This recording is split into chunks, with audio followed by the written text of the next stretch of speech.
You are listening to Proof Text, a Glossa House podcast exploring Scripture and all things related to it. New episodes are released daily. For more information, check out glossahouse.com and subscribe to our channels on Spotify and YouTube. Welcome and enjoy. Hello, and welcome you to Constituent Marking with Fred Long on Proof Text. And I'm Fred Long. We're looking at 1 Corinthians 13:10. We're doing this constituent marking thing, which is a way to help navigate the sentence. There's a systematic legend. You can learn how to do this. I'm going to demonstrate how to do it. We're going to be looking at verse 10 today. Otan de elthe to telion to ek merus katerge sete. All right, so let's start by putting boxes around all the connectors.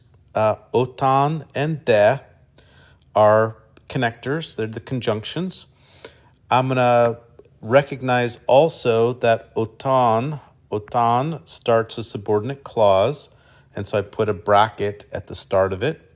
And then I look where it ends, and it ends after to telion. Okay, de. So we'll look at otan. Otan is a temporal marker. Ote, it comes from ote plus on. On is a conditional particle. Ota is a temporal particle. Together, they form a temporal conditional conjunction, meaning something like whenever, translated whenever. Now, de, we've seen, and you should know by now, marks new or distinctive development. And so this is adding something distinctive to the discourse. The main verb of this subordinate clause, really the subordinate clause verb, is elthe.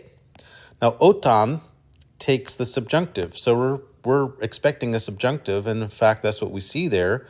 It is a aorist. We note the stem change. Active, subjunctive, from, and it's third singular, from erkome. So there's a stem change. That's why I know it's aorist. It's a second aorist verb from erkome. And then to telion, I give a single underline because it's actually the subject. Moreover, when the perfect comes, so to telion is a substantive adjective,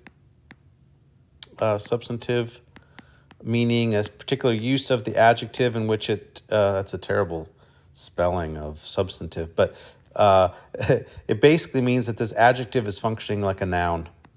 And in this case, it's a neuter noun and is nominative.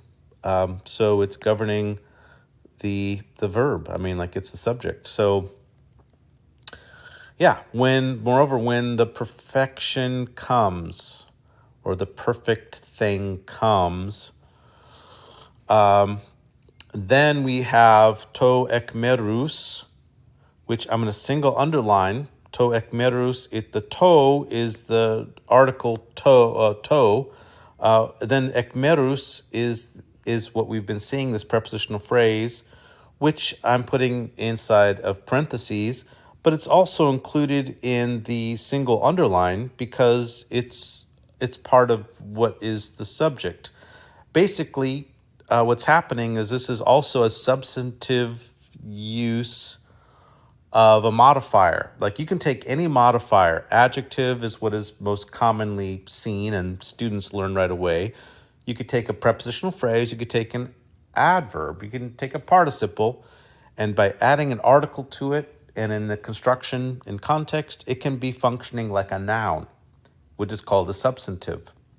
So in this case, it means something like the thing which is from part, or which is partial, that which is partial, kat erge thesete.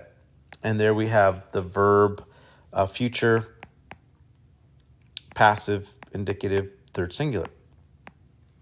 So the subject is the thing which is partial will be done away with, So yeah, whenever the perfection or the perfect comes, that which is partial will be done away with.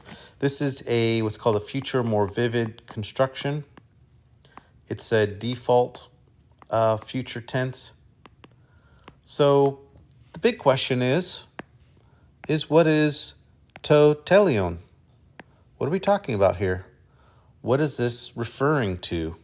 Well, I would suggest that, if we look across Corinthians, 1 Corinthians, that this word is used of maturity. Maturity as in like becoming an adult, being grown up. So for example, in 1 Corinthians 14:20, which we're going to get to, Paul says, brethren, do not be childish or children in your thinking, but regarding evil, be infants. But in your thinking, be mature. That word mature is this adjective, be mature. It's also found throughout the New Testament in this sense, like to be mature, to be grown up. Hebrews 5:4, Hebrews 5:14, Philippians 3:15, Colossians 1:28. Earlier in 1 Corinthians, it also occurs in 1 Corinthians 2:6. We speak wisdom among those who are mature. So, we could look at a cognate telos, which is used to refer to to the end, meaning like until the Lord comes, and that's how this verse is sometimes understood. So, but I would suggest that maybe there's kind of a dual sense, perhaps, but I would say that the perfection, the maturity, is being an adult, that this fits the context. And we'll see that as we keep working through the passage. Well, I hope you found this helpful, and look forward to having you listen and watch next time. Interested in growing your ancient language skills but not sure where to start? Glossa House can help. From illustrated readers and short stories to lexicons and grammars, Glossa House offers a variety of resources for beginning, intermediate, and experienced ancient language learners. Head to glossahouse.com today. Glossa House, language resources for the global community.